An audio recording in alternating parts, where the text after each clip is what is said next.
Hi, this is Poonam Sharma and welcome to Sadbhavna news. Delhi उच्च न्यायालय ने एक महत्वपूर्ण मामले की सुनवाई करते हुए प्रशासनिक सेवाओं की चयन प्रक्रिया को लेकर केंद्र सरकार से जवाब मांगा है। न्यायालय ने सरकार से अखिल भारतीय प्रशासनिक सेवा की मुख्य परीक्षा और साक्षात्कार के लिए अभ्यर्थियों के चयन के मानदंड को लेकर केंद्र सरकार का रुख जानना चाहा है।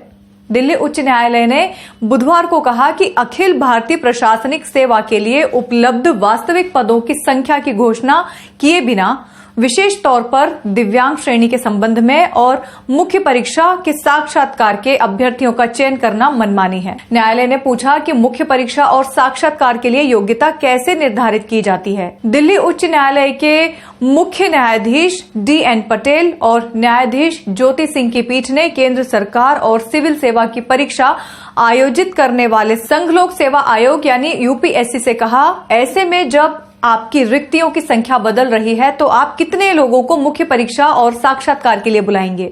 यदि आपके पास वास्तविक रिक्तियों की घोषणा किए बिना मुख्य और साक्षात्कार के लिए किसी भी अभ्यर्थी को बुलाने की शक्ति या अधिकार है तो इसे निरंकुशता के रूप में जाना जाता है।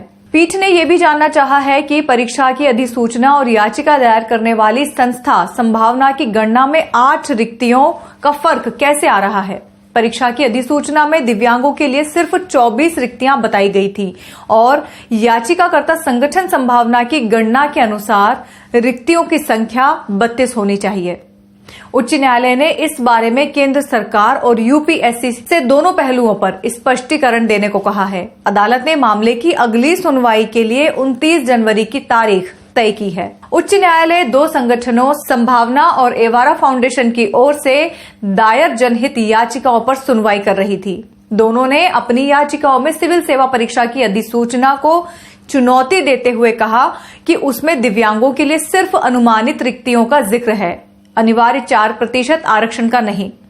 सुनवाई के दौरान उन्होंने पीठ से अनुरोध किया कि वो 8 जनवरी से 17 जनवरी तक होने वाली मुख्य परीक्षा को स्थगित करने का आदेश दें या केंद्र को निर्देशित करें कि वो दोनों याचिकाओं पर सुनवाई के बाद दिव्यांगों के लिए अलग से परीक्षा की व्यवस्था करे।